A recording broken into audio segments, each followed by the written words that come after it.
So I had this endocrinology appointment today. I drove 2 hours and I showed up 25 minutes early and I was ready. I was ready to download all of my medical history that's basically become a full-time job. Doc comes in, opens with, "Your oncologist only sent me 2 sentences and I need more context." Fair. So I start giving it to him. I'm being careful, trying to be succinct, trying not to overwhelm, watching his social cues, so I don't, barrel past his ability to absorb it and write it down, the usual emotional labor and invisible labor of it all. And he cuts me off mid-sentence and says, "Wait a second, are you in the healthcare field?" And I'm like, "Why?" And he says, "Because you're using medical terminology and some patients try to hide that they're professionals, but it always comes out." Oh, okay. I'm like, "No." And then I'm like, "Would you prefer I use layman's terms?" He says, oh, I didn't mean to offend you." I wasn't even offended yet. And he says something to me about seeming emotional.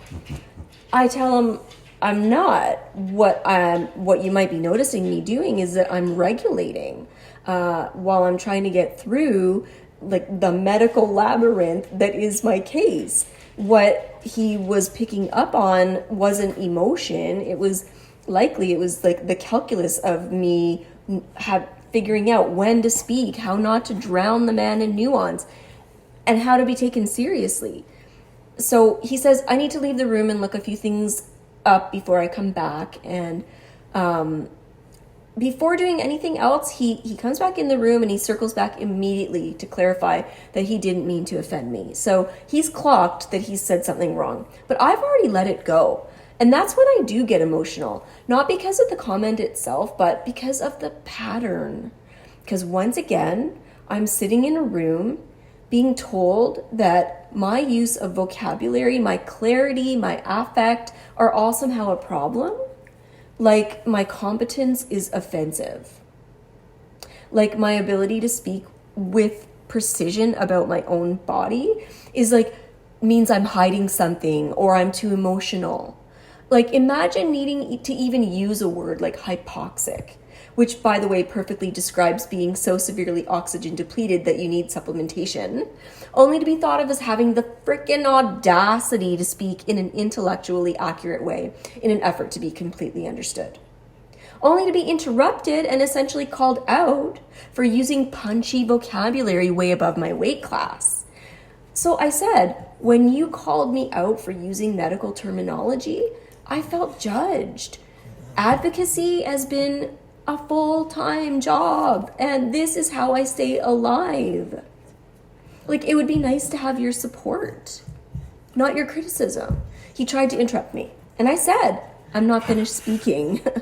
And I finished. And then he scans his office and he looks around and he says, "Oh, I'm sorry, I don't have a tissue for you." And I told him, "I don't need a tissue, thank you."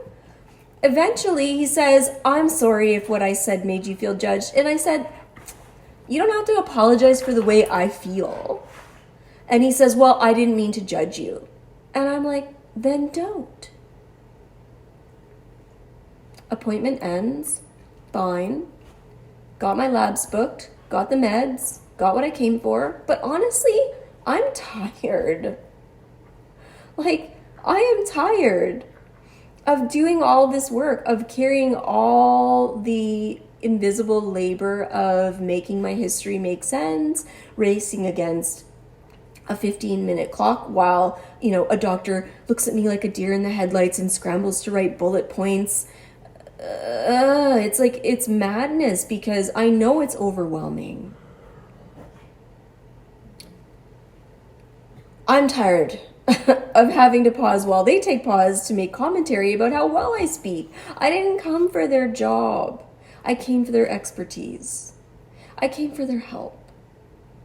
I value what they say. Why don't they value what I say? They could just listen. And I didn't say this to him, but I'll say it now. Thanks for the judgment, motherfucker. And by the way, love the giant hairy mole on your neck. Might name it Aristotle.